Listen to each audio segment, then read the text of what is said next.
Okay. Well, let's officially call our meeting to order. We note that we do have a quorum. We have 5 council members in attendance. And I believe our other council members may join us shortly. That's our understanding. Yes, Mayor. Nobody said that it would be absent tonight. Okay.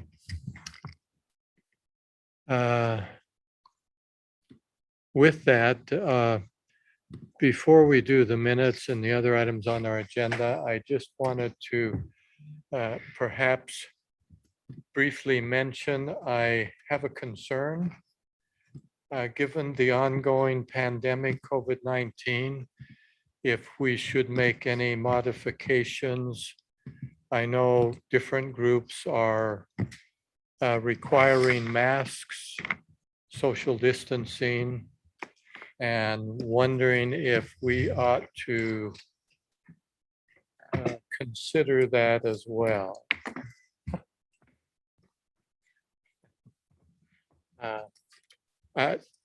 Councilman Nordfelt, who's always a good leader, has worn a mask and then social distances himself over there.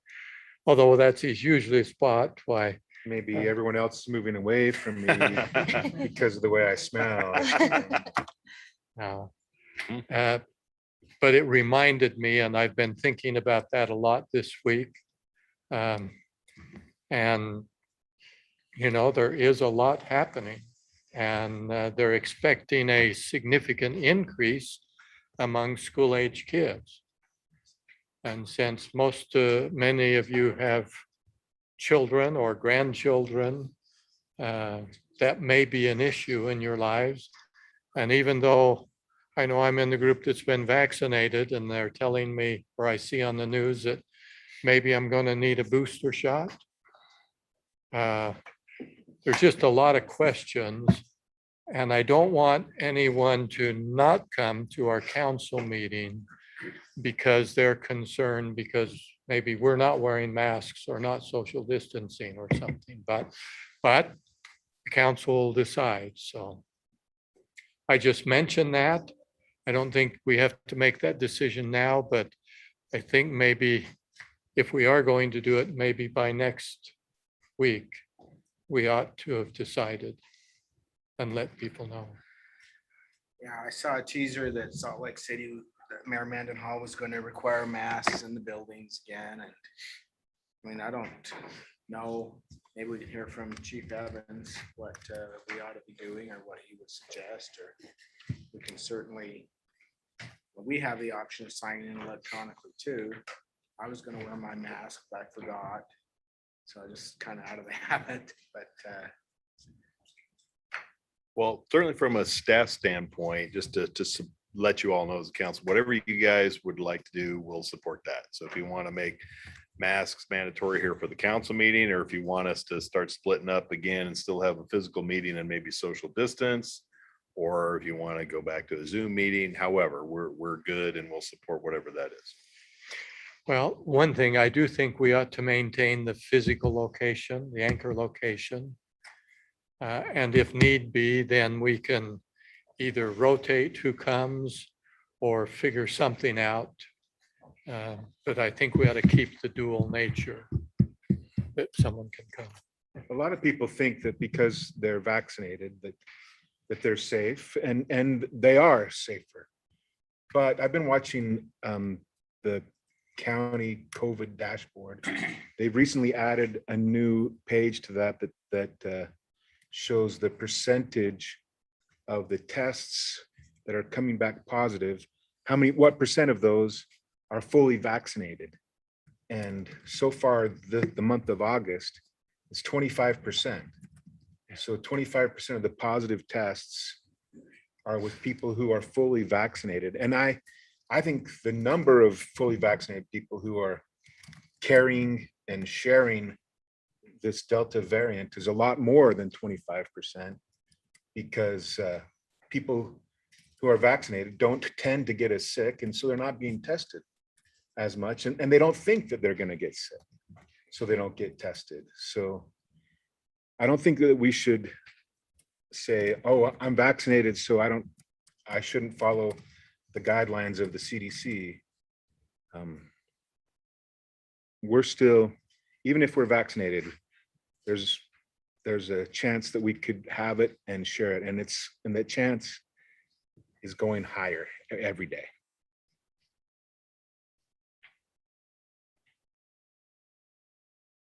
I know that in another life that I have, they haven't changed the requirements. They have said we wore masks at all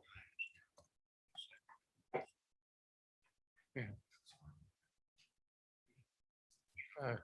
Councilman Fitisimanu, we're talking about maybe considering wearing masks and social distancing in our council meetings.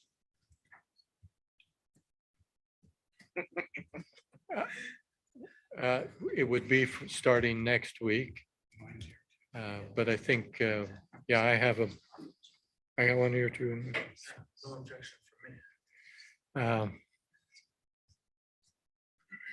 Certainly there is a public health question, safety question, but also I don't want to do something that would discourage people who want to come and participate either electronically or in an anchor location. So I want to keep that dual nature, if that's okay. Any other strong feelings? Based on that, I'm kind of saying I will encourage it. Everyone okay with that? We'll send out an email, Wayne, if we can, just to make sure everyone's clear on that. Okay. But the question I have is in here, either we're going to add 2 more tables for the council, and you'll work out the staff thing. I'll just leave that to you. We'll either add 2 more tables to spread out or something, or, and I don't know what to do in there. We can't add anything. I suggested maybe we rotate who attends in person. I'm happy to stay home once in a while and do things. I did it before, so I can do it again. If you have strong feelings, express those. Preferably no later than next Monday. Okay, yeah, it gives us time to either make some suggestions or arrange tables or whatever. Okay. Otherwise, we will do masks, social distancing. If we're at the anchor location inside. I think that, I mean, I don't know how formal we want to be about taking turns coming. Today, we have 6 here, but we haven't had 6 for a long time. Yeah. If we have 4 or 3, we're probably okay.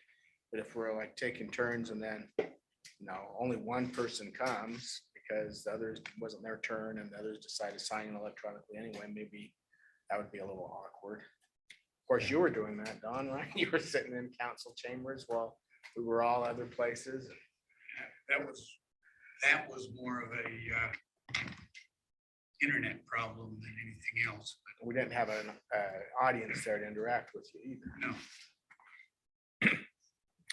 Well, I know that I had some internet problems too, and that drove me to come more. But I think if we are going to take turns, that the person who's conducting the meeting would be best at the anchor location. oh, gee, thanks. Yeah, I agree.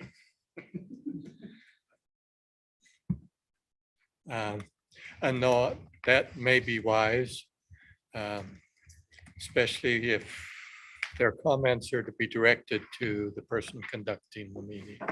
So. Well, let's study that, but we'll get word out to you and we'll figure out how to do that. One other option is that we electronically, we can figure something out in there, I think fairly easily. You mean as far as? Yeah, you may not be sitting at the dais. Maybe we just rotate that. Because I don't want to turn anyone away. If they're wearing a mask and willing to social distance, I think we ought to let them in. Public and staff and, Well, public, we can figure out for sure. You guys will have the harder question, I guess, just in terms of organization. Staff won't be hard either. We can figure that out at the. yeah, back we'll table. figure that out. If any of you have some druthers, what you'd rather do. So let us know. Okay, let's see. We now have all council members present are participating in our meeting. So let's go to our minutes of August 10th. We need a motion on that if they're acceptable to approve them. I move to approve the minutes. Second, Oh, we got 3 seconds. That's almost a whole vote. They're already approved. Well, then, hearing no further comments and without objection, the minutes will be approved. There's no objections. They're unanimous. Very good. Next, reviewing our agendas for later tonight. And Don, make sure I don't forget the second meeting. There was one change on the regular agenda on parking. There Yes, was some sir. additional information. Correct, on the Sean Johnson final plat approval subdivision, correct? Was that one or is it? It's the Different general one. plan zone change for the Truong development. Yes, sorry. There So were two the modifications. information on the parking requirements was requested to get updated or aligned or whatever, and we did do that. So that's. And what changed. was that update? It's the parking ratio so that it would reflect what was in the development agreement as what the developer is proposing. There was Okay. also the square footage of the buildings that was updated as well. What is the square footage? I think Steve Pastor would know offhand. There's 3 unit types and so there's 3 unit. Third time's a charm. 3 unit types. Even if you have a microphone. That's right. The unit A was about 2,500 square feet and the other 2 types were just over 2,000 square feet. Okay. Anyone have questions on those or clarifications? Just that I think this is what was proposed. It just wasn't included in the development agreement. Now they match, right? Yes. Yeah. I don't think they decided to build them bigger. So. Okay, if nothing more there, we'll go to the public hearing scheduled for next week. Application GPZ 13/2021. And in conjunction with that, this is one where we'll consider ordinance 21-51 on general plan, ordinance 21-52 on the zoning, and resolution 21-152 on the development agreement. So, Mr. Pastorick, come forward. This is an interesting one.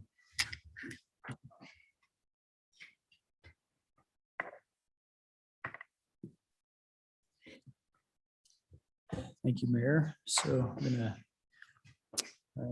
get the PowerPoint set up here.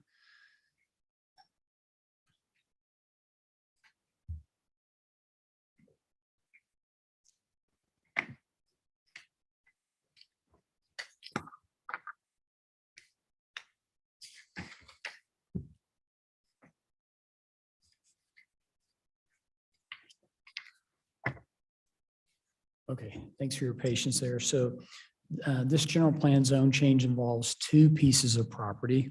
You can see the addresses there at 4312 South, 40th West, and then 4270 South, 4060 West. The property here is a bit unusual, just the shape and as well as the combination of uses that are on the property. So go to the next slide here. So this, you can see there's a U-shaped parcel out front and then a parcel to the west. The uses on this property include a triplex, which is to the kind of the south end of the property, right by 40th West. You also have 12 mobile homes on the property. And then there's also 12 storage units on the west end of the property. So quite an unusual mix of uses on these two parcels. Just a little bit of the history here. All of the uses that are on the property were built either in 1950 up to the early 60s. And zoning wasn't added in this area until 1965. So basically these were built at a time when you could pretty much do anything. And so as a result, the zoning that's in place now, the R18 zoning, none of these uses are actually conforming to the current zoning that's in place. So the request is to change the zoning in general plan to, so the manufacturing zone and then light manufacturing in the general plan. And the intended use here would be to redevelop the site into storage units. And I'll show a concept plan here in a minute. Just for reference, we included several pictures of the sites. You can get a sense of what's already out there. So this is from 40th West looking to the west. So this is the north end of the mobile home park and the entrance there.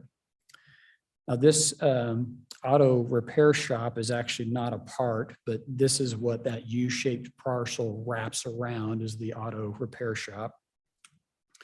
This is the triplex. So again, looking west from 40th West. Another view of on the left of one of the mobile homes, and then the triplex on the right. A close-up of the triplex. This is one of the mobile homes along the west end of the U-shaped parcel. The back of the triplex. This is the kind of the back end of the U-shape looking north. Just some more of the mobile homes more on the north end. And just another shot of the mobile home park. These would be the storage units that are on the west parcel, more towards the west end of the property. Another shot of that. And then this is looking east back toward 40th West. So this is the concept plan that the applicant submitted. And so the intent here would be to have several smaller storage buildings more on the east end, and then a larger storage building on the west end of the property. And you can see here, this again wraps around the auto repair business that's to the east. And just for context here, again, it's kind of an unusual situation. You have another mobile home park that's to the south and west of this. Then you have just homes to the west and north. And then again, you have the auto repair shop that this wraps around, and then more homes on the east side of 40th West.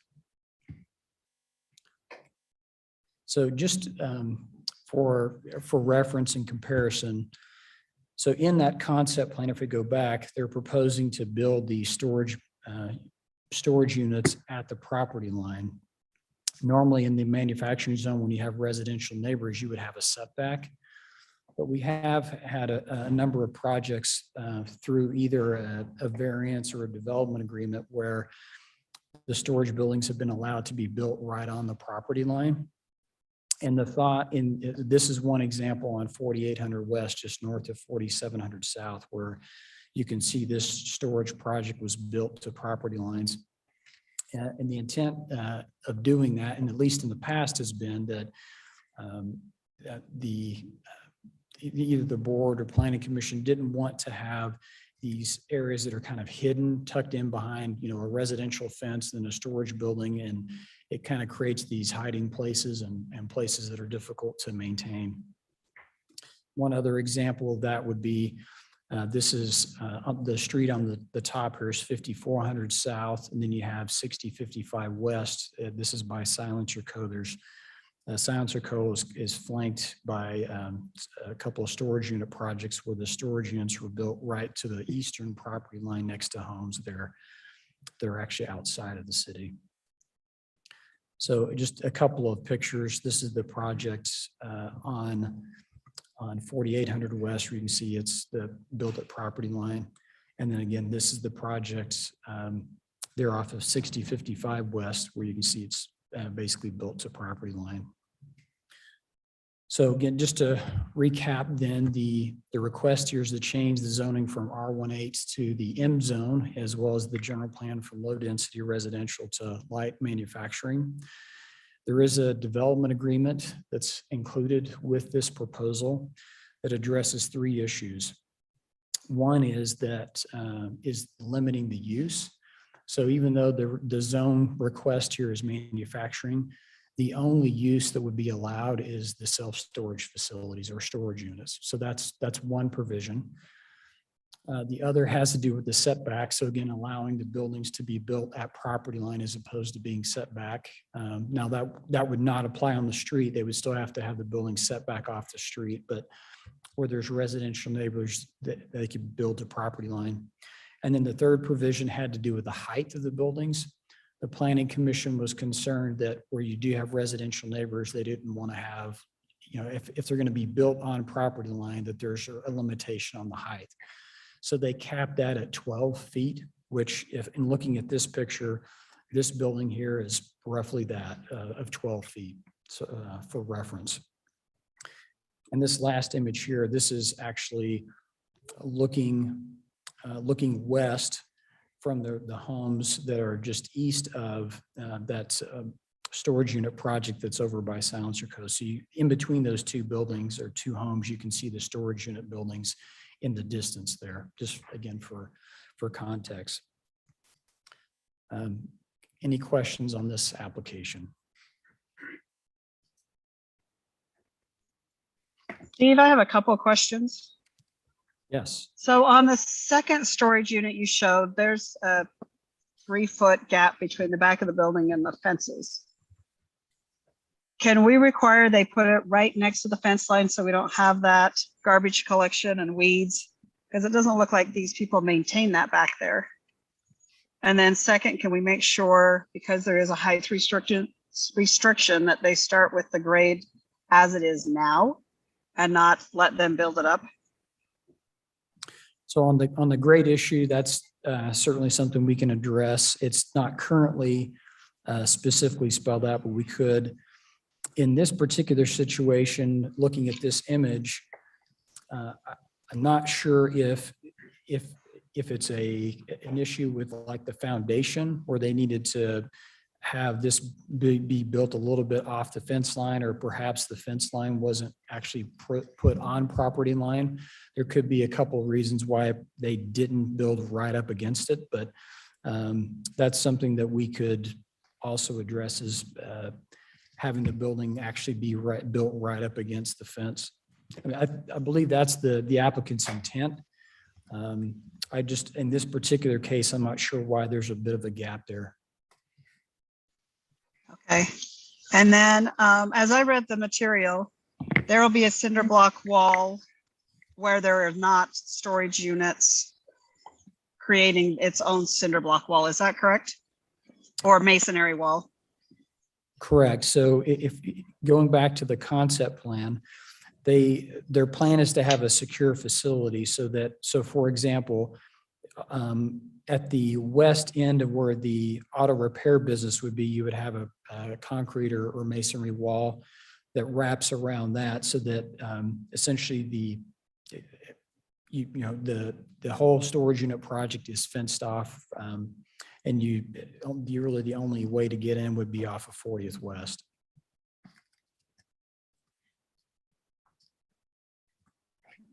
And then will that wall be a 6 foot, and then the buildings will be a 12-foot perimeter?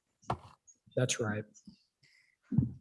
And then my last question, are we moving too quickly on this property? Is there any chance that the trailer park to the south will eventually could potentially be removed and single family homes go in there, and this in with that would make a better development? So the owner of the mobile home park to the south, Linda Bertosh, actually came to the Planning Commission meeting, and She did not give any indication that there was a plan to redevelop that. And we haven't had any interest from developers calling, inquiring about this property. So from what we know, there's been no interest in redeveloping the mobile home park to the south into single family homes. Okay, thank you. So, I was just gonna say the mobile home park to the south is a completely different animal than the one you're talking about. So it's much more adaptable So Don, to the area. Yes, you're so far away from your mic, I can't really hear you. Do you mind repeating that? Maybe the mic needs to be better because I'm sitting on top of it. It's at my elbow. You might have to go steal my mic. Okay, I'll do this. How's that? Don, I know they've been signaling me from the other table that the mic was too far away and I kept moving it closer. I'm saying the mobile home park to the south is a completely different animal than the one that they're talking about redeveloping. Much better maintained, much better, just overall, a much better proposition. So I don't see Mrs. Bertosh Anderson making any changes there at all. It's been Okay. good for her family for many years. I just want to know, did the irrigation get mentioned in the development agreement and the irrigation access that goes under the front part of the development? So that issue specifically is not addressed in the development agreement. That would be something where if the zoning is approved, they would need to come back with a site plan approval. And so that's where we would have the Okay. surveying and have those types of issues addressed.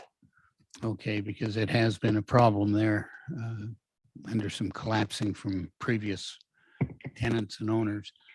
And then the last question is a little frivolous, but when did you take the pictures of that mobile home park? Because it never looks like that when I'm there. Oh, it was, It looks a lot better in the pictures. It looks like they staged it. maybe about a month and a half ago, I want to say, but I think it must have been a really sunny day. So it made the pictures maybe look a little nicer. Nicer and cleaner and a lot less cars and trash. I don't have any questions, but I have a couple of comments. As we consider this, we need to, keep in mind, this is a 50, 60, 70-year decision. Just because nothing else has been proposed yet doesn't mean that we ought to approve this project, because if this is built, it's not changing for a long, long time. I think we should take this project and not consider it against what's there now, but considering it against, is this a good project for the city? And I don't think that plopping a bunch of storage units there in the middle of the block is a good project for the city. I would rather not put a Band-Aid on this, or a short, a long-term solution for this area, and that the property to the south isn't going to redevelop. Well, that's probably exactly true today, but we don't know for 40, 50, 60 years. I think if this was just brought to us for some vacant land, hey, we want to do this and change the zoning to do it, we'd say, no, this isn't special enough to change the zoning.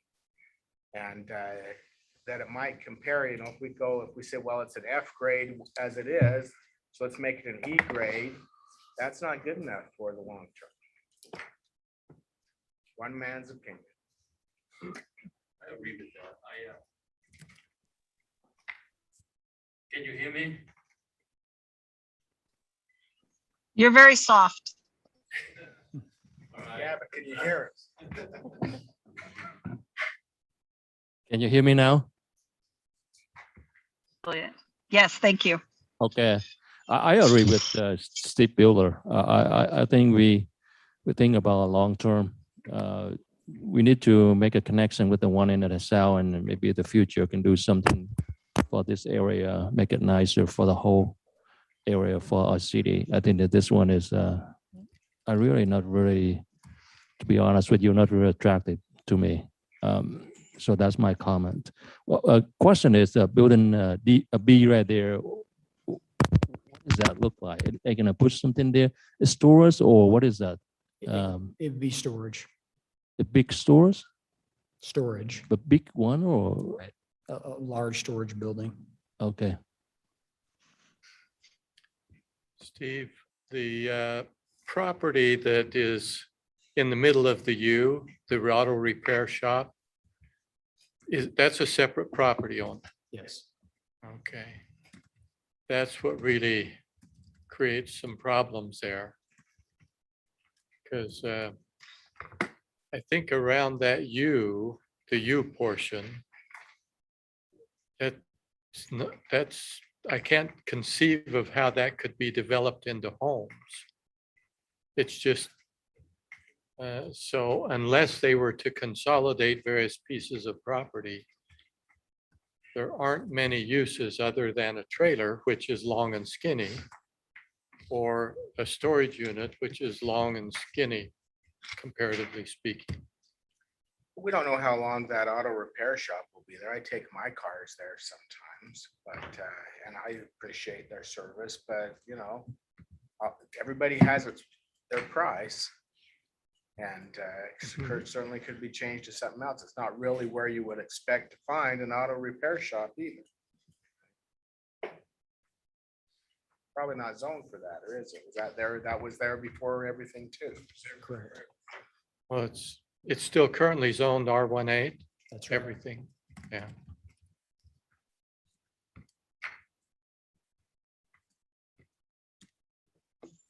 Yeah, I agree with Steve and Tom, and that's why I was asking. I mean, I've been in the trailer park to the south recently, and it is in good repair, but it doesn't mean it's going to stay there forever. And I would rather see this as a bigger development instead of piecemealed awkwardly.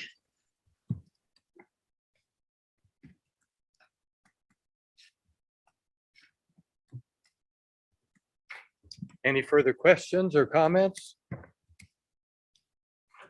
Not hearing any. Thank you very much. Thank you. And look forward to a discussion next week and see what action comes from that. Let's move on to our resolutions. We'll start with 21-153, a memorandum of understanding between the city and Utah Association of Counties on collection services. In fact, we'll probably do that at the same time we do 21-154, because the explanation is the same, an MOU between the city and the state of Utah Division of Finance for the same thing. So who's going to take this? Mr. Welch, sir, he'll come up and give you the whys and wherefores on this.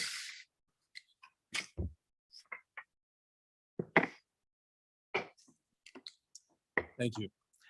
This is, as the mayor had mentioned, these are two resolutions that are tied together.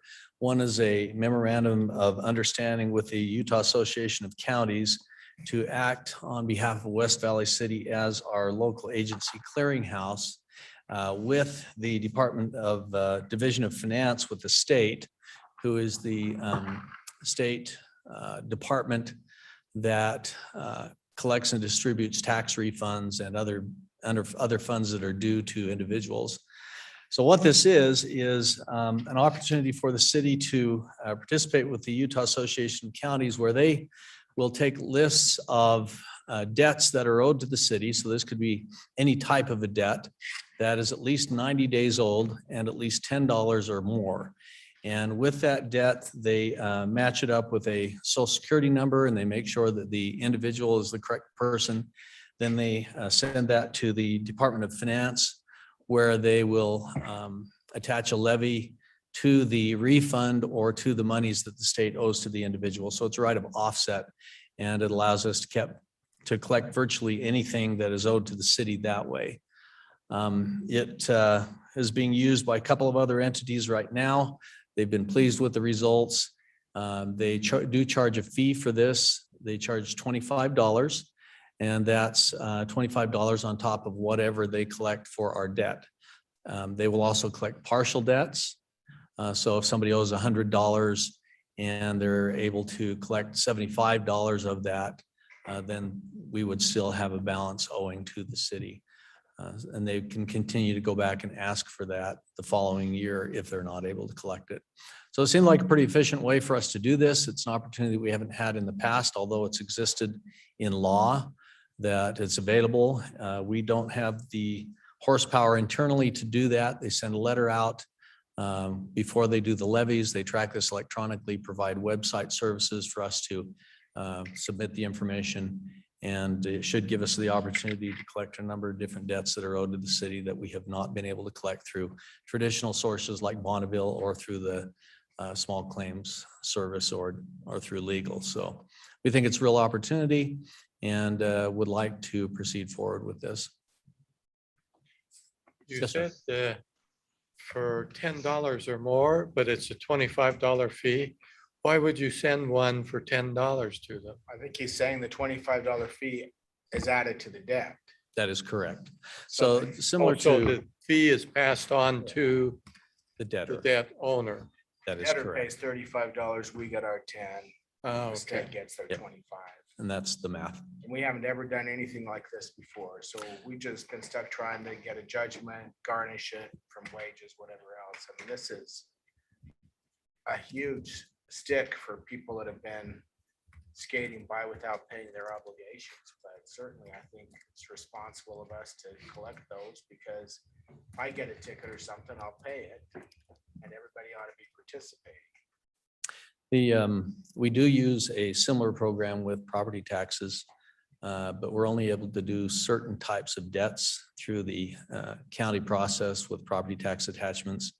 This allows through state code us to do virtually anything that is owed to the city and then go for things like tax rebates, refunds, things like that. So it's a little bit broader net, allows us to collect some of those smaller debts that accrue over time that we really just haven't had a tool to collect. So it's something that we think will be very beneficial to the city. Yes, sir. Now, property taxes are a little different. They're usually larger amounts. It would seem like, then you use that for that purpose. We have actually been submitting a past due utility bills through the property tax collection service. So it actually, what it does is it attaches lien to their property. And then usually the bill goes to the bank and the bank says, oh, you owe $2,500. They don't say it's chopped up amongst the different obligations and they pay that. We get our utility bill paid. Usually we don't submit those until they're, I don't know, at least 180 days late. They've got to be pretty egregiously late for us to submit those. Now, this only works if through the Division of Finance at the state, if they have some money they owe. Do they also do direct collections? They do not. And we've Only talked, an a garnishment in essence. yeah. So as you mentioned before, we're mostly targeting small amounts for this that don't make a whole lot of sense to go through the adjudication process through the courts. So we would do, this could be things like parking tickets, for example, and all of those have to be at least 90 days late. So we're up in the $128 amount or more, depending on what they've got. It could be other items that are quite a bit later that we just haven't been able to collect. Could be used for code enforcement if we wanted to do this rather than go through the ACE program. However, those are usually much larger amounts, and the possibility of collecting a full ACE payment through this program is probably pretty nil. So why is there an agreement with the Association of Counties and also with the state? The Association of Counties is the organization that has the department, if you will, that has put together this program. So they track all of the debts, they submit the proper notices to the debtor, they mail out those letters, and they also track a collection process with the state that they'll submit to us on a monthly basis that says who they've collected these debts on. They match up the social security numbers, which they have a process already set up with the state, which we do not, to make sure that they've got the right people. So they're basically the agency that's acting on our behalf. in a way that we able to collect our money and get the information set up with them. So they're kind of like a software provider in this purpose, or our collection agent.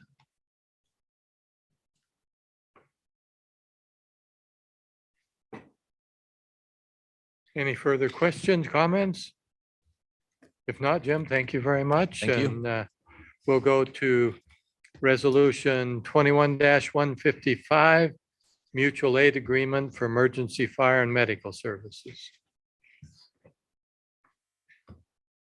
It's, Yes, Chief Evans will come, and this is a renewal of a existing agreement, but it'd be good to go over the particulars. That's the agreement we've had for years. About every 5 years, we have to renew this. This is with all the Valley Fire and EMS departments that we work with. So it's both automatic aid and mutual aid. Automatic aid is what it says. It's automatic. Mutual aid is if somebody calls us. A good, I guess a good example happened Saturday. This agreement is part of Park City also. Saturday night when Park City thought they were going to lose some houses, we went up there to assist them with one of our units as a mutual aid agreement. Is there anybody in the Valley, John, who's not in the agreement? No. Everybody in the valley, and it includes Park City and South Davis, because they border us. saw Twilla in there too. Oh, Twilla, excuse me. That's another one. Yeah. Anybody that's kind of close to us. We really, I will tell you, in the years I've been here, never been to Twilla. In fact, didn't I see Lehigh in there too? Yeah. Did anybody that borders, I guess any city that borders our county is in there. Okay. And I've never been to Lehigh in all these years. Though it's growing. Okay, but it's good to have that relationship. So not to keep score, but how often does Park City come help us?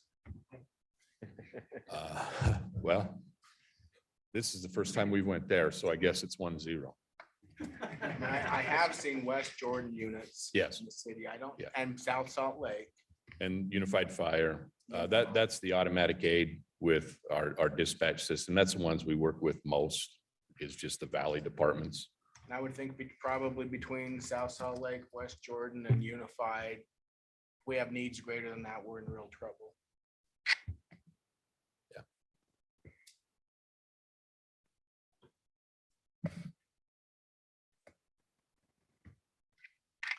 Sounds like we're done. Thanks, Chief. Resolution 21-156, approve a real estate purchase agreement from the state for some property located really, really close here.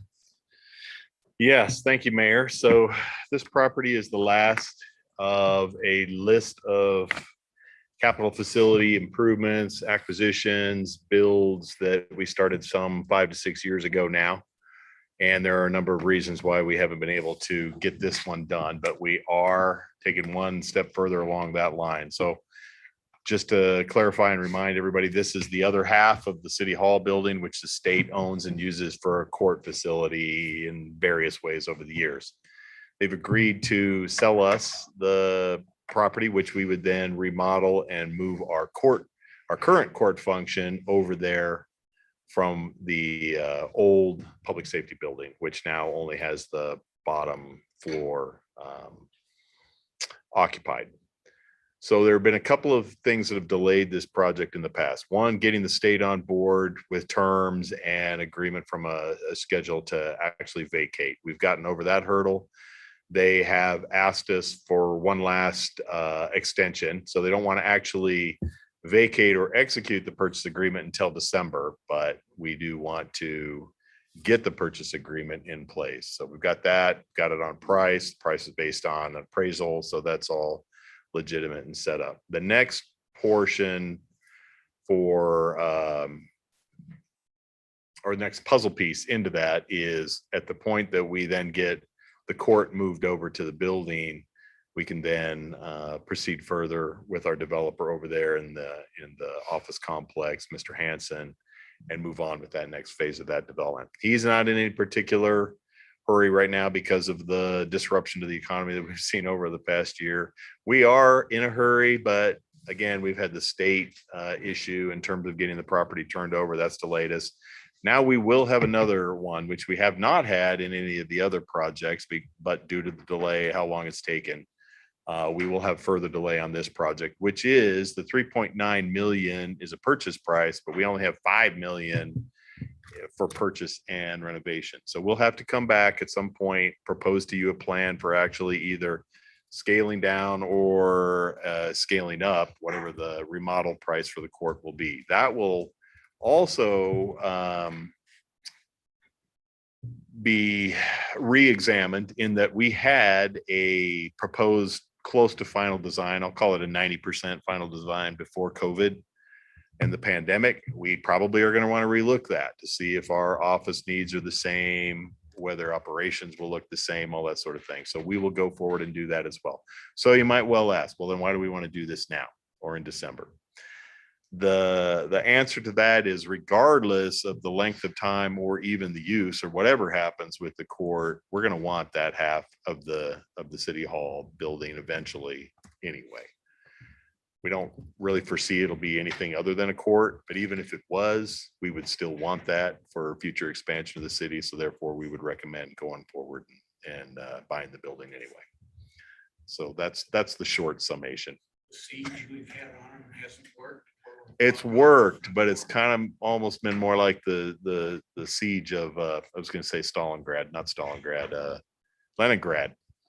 And so it's been long and slowly they have kind of moved their operations. There's also a little bit of the left hand not knowing what the right hand's doing. When you talk to the state, they say the people in the facility are asking for more time, but when you go talk to the facility, they say, well, none of us are even here. We don't know what we're doing. So there's been some of that kind of going on as well, but in order to just kind of keep all parties happy. And again, because as I was saying, given what happened over the last year, there's really not that much of a push to move them out anyway. We've kind of tried to accommodate that. Finally. Buying and refurbishing this building is cheaper than building it. Oh, for sure.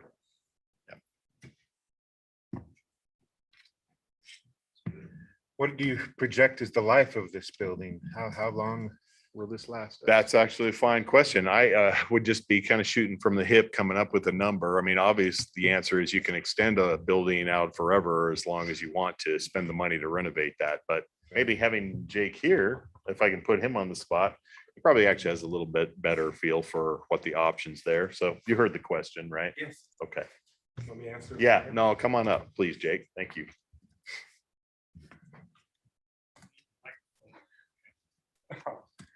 Thank you.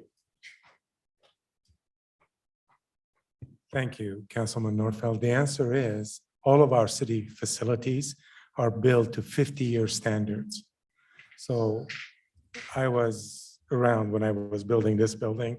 So the structure itself is built to withstand longevity of a 50-year. But if you don't obviously do some interior remodels once in a while, it deteriorates faster. So 50 is the number. So we're in it about 32 years.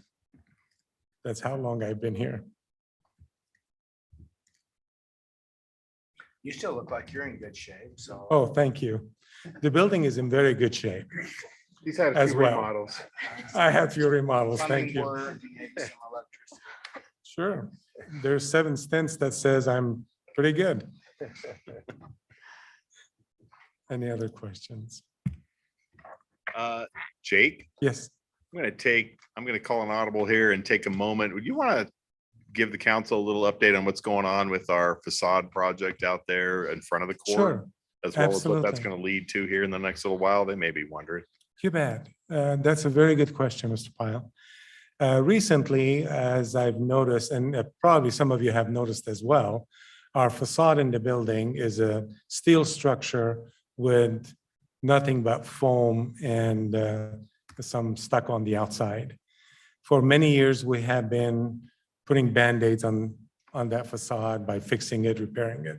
And with snow weight and deterioration of the actual stucco itself, water penetrates and rusts the entire facade on the inside. So the steel structure itself is very sound.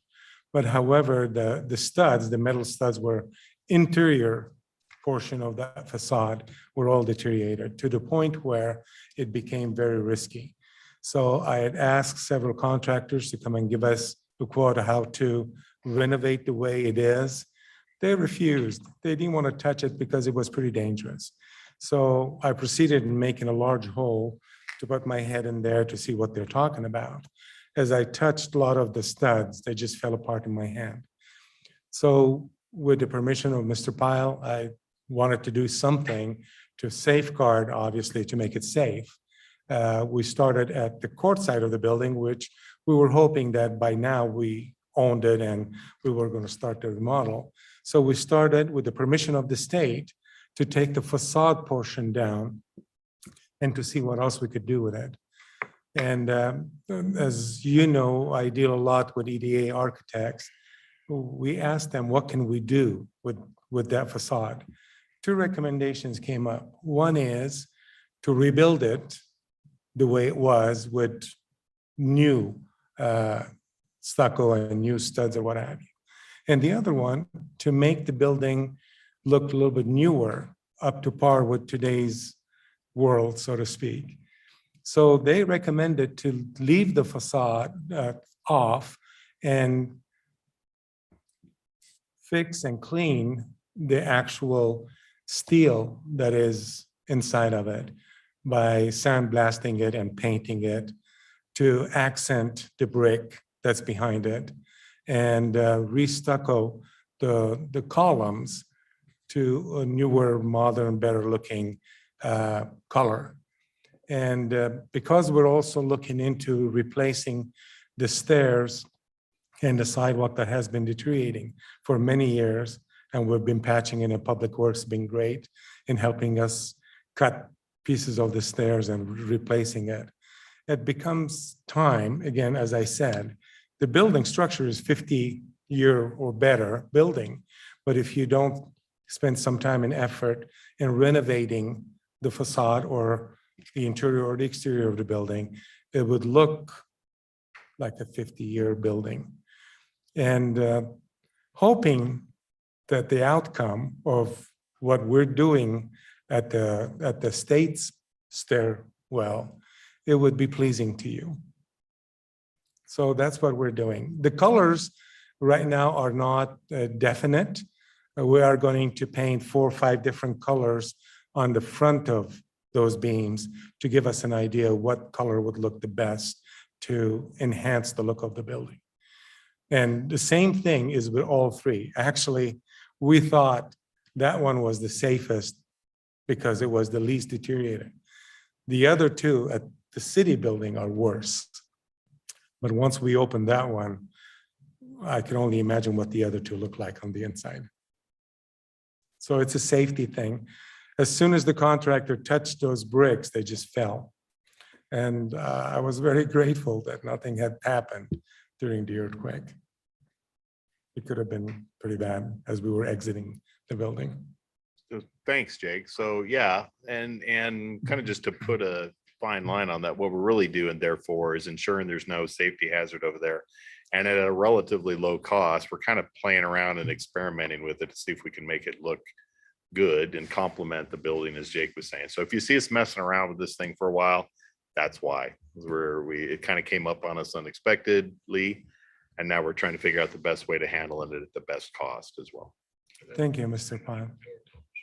And what's that? And keep the doors closed. Again, speaking of the siege, that's actually what made me think of it. We kind of have, closed off the front end of the building there. And it's a little And it hard was a to- great time, actually, because really, as Mr. Pyle stated, there's nobody there. And it's been a great time for us to experiment with the one that is least used for now. But when we please you with what you see there, we have an avenue of rerouting people at City Hall between front and back as we work at it. Last week, there was a patron who has a disability and had a hard time getting to our facility here, had to go all the way around, I think. Yes. Are we doing anything when we do the stairs? Are we improving access at all?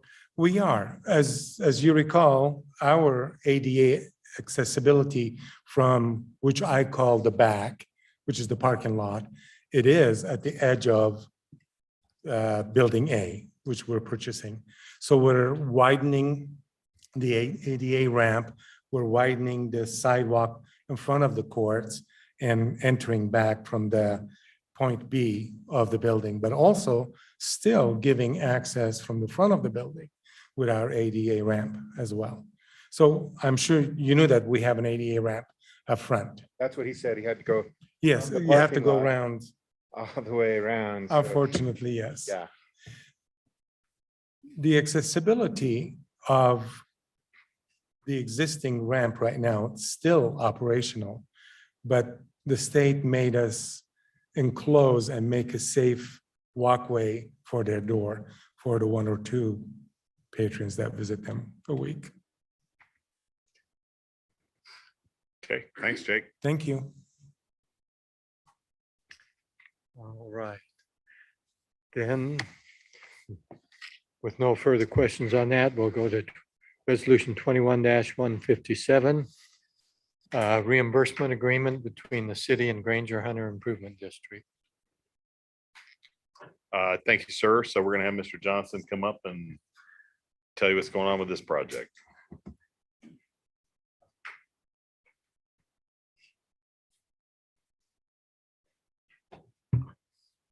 Thank you.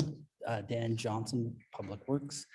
So Granger Hunter Improvement District is building a new storm or wastewater lift station, a pump station, and they're developing a site on the on 2700 West, about 2200 South. There's a little triangle parcel that parallels that with the backside of that parcel being the Brighton Canal.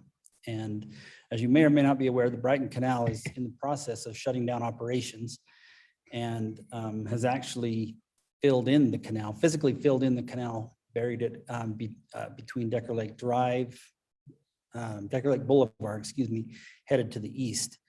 And where this leaves us is we have many bridges. There's roughly 10 bridges that cross West Valley city-owned roads.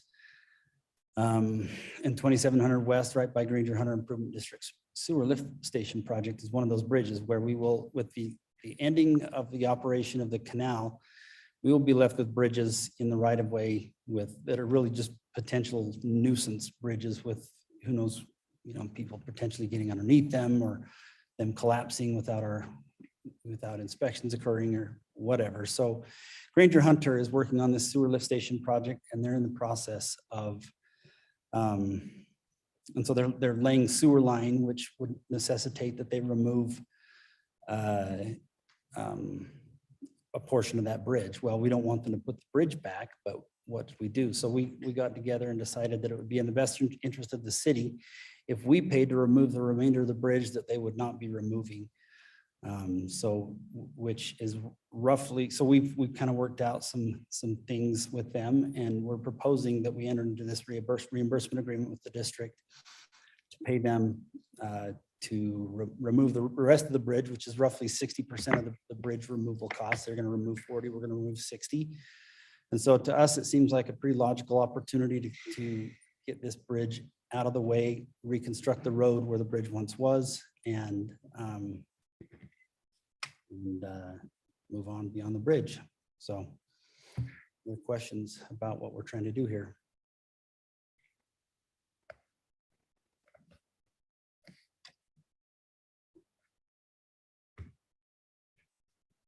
Hearing no further comments, then thank you. Thank you. We'll go down to, we do have a consent agenda item. Wasn't planning on discussing that. 5101 West Eaglewood Drive, that's 4700 South project. And this one looks to be the same. It doesn't have a huge fiscal note, a little over $600. So unless there are questions, we'll move on to new business. And for next week, and that'll be convening as a Board of Canvassers for the municipal primary election. Resolution 21-159. And no, we don't have the final numbers yet. Any questions on that? For those of you who've been on the council before, it's pretty routine, so it's not a big deal. Not too many give any speeches. That's what Mike Pence thought, but No, the big deal is when the vote takes place. The report is not the big deal. It's all over by then. Any questions on that? Then communications, Chamber West update. Thanks, Mayor. I'm going to introduce Mr. Webster as he's coming up. I can't remember if Nate has ever presented physically here before. You've been on Zoom meetings where you've reported on items. Is that correct, Nate? I've been in attendance and introduced myself, and then we Okay. had a pandemic. All right, very good. Well, Nate is representing Community and Economic Development today and is going to give a report and an update on our relationship with Chamber West, what we're doing with them, how they're doing, at least from our perspective wise, and how the city's working with them. Thanks, Nate. Thanks, Mr. Pyle. Nate Webster with the RDA.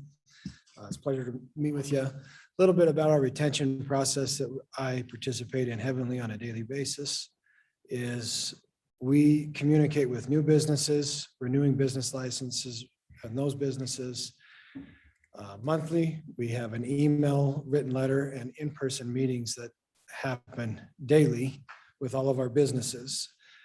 One I want to speak on the most is the in-person visits, because that's where I feel like we solidify relationships with the businesses here.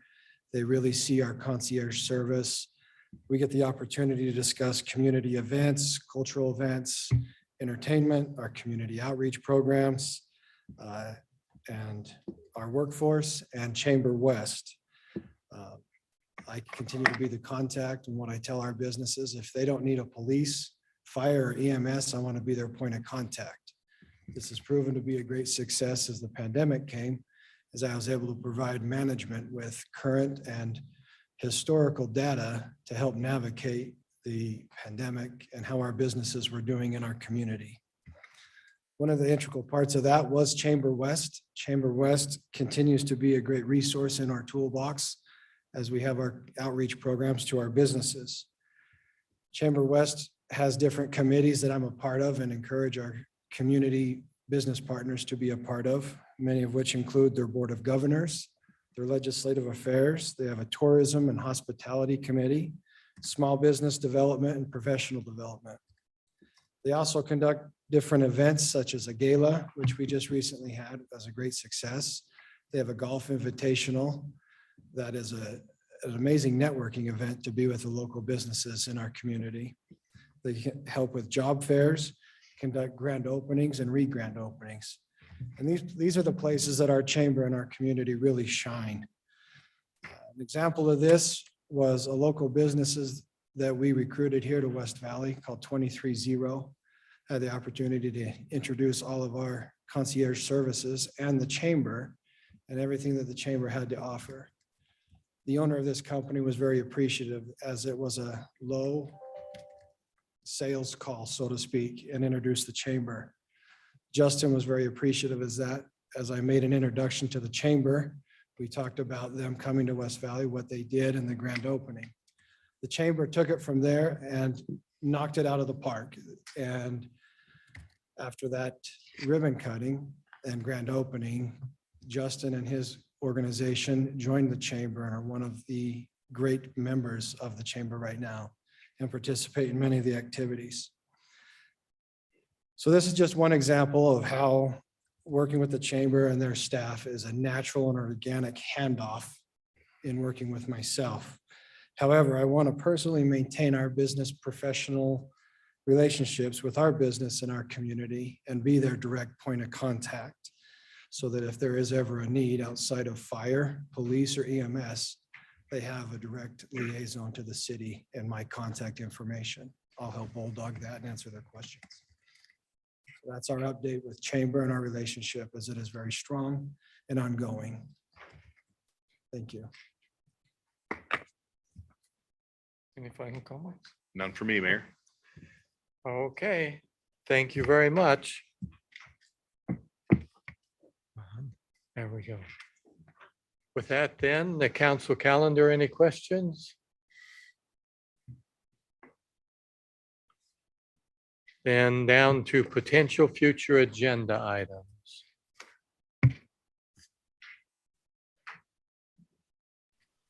If you remember from last week, we had 4 different people comment on the noise issue. That seems to have generated quite a bit of interest, and maybe we ought to have some discussion on that, a communication item, just to get us up to speed. And if the council wants to, so that we know exactly what the issue there is, what we do. Email report back. What our current status is to. Yeah, and the question becomes, is there anything else that can be done?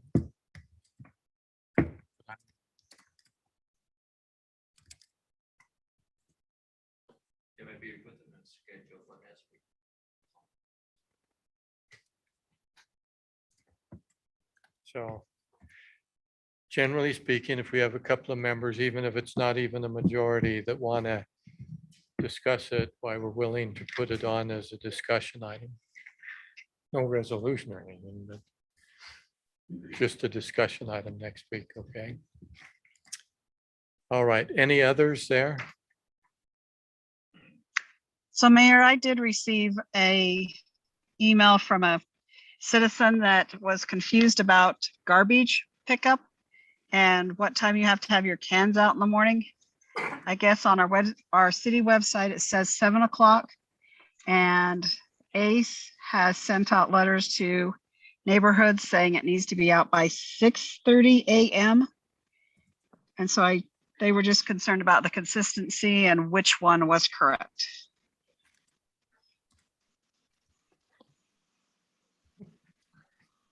You want me to comment, Mayor? Yeah. Okay, I'll turn it over to Dan. You know anything about that, Dan? No, but I can find out. Okay, we'll go back and find out. Okay. Okay, thank you. Yeah, I think they will solve that problem, yeah. You hear me? Yes, I can. I just received it last week, so maybe in their neighborhood they haven't, but I don't know. Same here, I got it and then I brought it to public work. And someone in public work, they will contact the this company. They did locality already. Thanks for that, Tom, and we'll also go back and just to reaffirm, just to make sure, whatever the, Okay. okay. You call me. Thank you. I appreciate that. Now, if you're like me, try and remember, and you put it out the night before, because that's legal, right? Yes, sir. It's 24 hours. Yeah, I believe it is 24. Yes, it's 24. Is that correct? Yep. So once in a while I forget. So I hurry and run out there, especially if I hear the truck coming. So. Yeah. I don't like to run out early in the morning. Well, they used to come early, but now my neighborhood's later in the day, so it's nice. Anything else? Boy, quiet group. So now we go to the Don Christensen items. Oh, excuse me, council reports. Don always has something for us to sing. Well, I did attend Western Growth yesterday. They had an interesting report on air quality from the Department of Air Quality. And basically they said we're doing about as much as we can right now, and it's going to get worse, especially with the smoke from outside, that we just can't build a wall high enough to get it to stay out. And then, but we are working a lot on teleworking and you know, as Mr. Pyle said earlier, do we need the office space that we planned 2 years ago? The State is actually encouraging teleworking to avoid some of the high pollution days. And one thing that he mentioned that I thought was was in the winter when we have the inversion, all of that pollution is local. In the summer, when we don't have the inversion, it all comes in from out of state. So, or the majority of it comes in from out of state. Of course, that was the day we also started the Park City fire. So we got our own smoke coming at us too. That was about it for the meeting. So we're working on it. We're trying to get, they mentioned some of the disincentives to buy electric vehicles that the legislature is trying to pass right now with the extra taxes and things like that. They mentioned right now we only have about 2% of our registered vehicles are electric, and they were looking at 20 to 30% by this time in their projections at air quality. So we're way behind that, and that's when the legislature disincentives came up, and they said they're working on taking care of that too. So not a lot we can do about it, but we are working on it.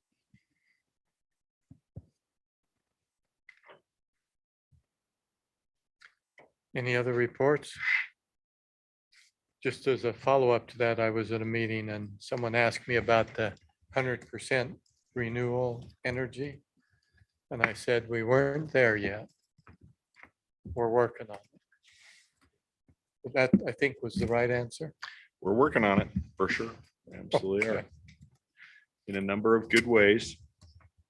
By good, I mean in different avenues and ways, whether that's Yeah, encouraging residents to solar power, whether that's our fleet, whether that's improving facilities, whether that's looking for partnerships that'll get us to that 2030 goal. So yes, I would say that's yesterday True statement. morning, oh, sorry. no, sorry. Right. Yesterday morning, I attended a meeting representing West Valley with other mayors of other cities at the redistricting commission that came out to, because all the new census numbers are out. Was interesting, and people can go in and do their own maps. It's actually online, and they can figure out where to put people in different areas. They ask for my feedback on what I thought about West Valley on congressional districts, federal. And I said it would be nice if they would put us all in one district. My guess is that that won't happen. You can draw your own map, but you still have to vote by their map. Well, the legislature has been pretty insistent once we got that fourth seat on how to draw that map. So I think you'll see some changes, obviously, to balance the numbers, because you have growth in some areas of the state and not others. I should say significant growth in some areas. I know the St. George area is one of the top growing areas in the US. And where was the other one? Was it Wasatch County? And then, of course, Utah County. Oh. So anyway, so anyone wants to, they can participate in that and give their suggestions. My understanding is they want to hold a meeting here in West Valley when they go out and get feedback from our citizens. They'll actually have that. They're going to schedule that sometime in the near future. They have to do it fairly quickly because there has to be turnaround. They have to have those for the legislature because the legislature will do the final maps in their next session, start of it. has to be in place before people can sign up to run. So, just for your information. With that, then, we do not have a need for a closed session. So that completes our agenda unless someone wants to bring anything up. Motion to adjourn is in order. Without objection, we will be adjourned until our next meeting at 6:30. There were no objections to that.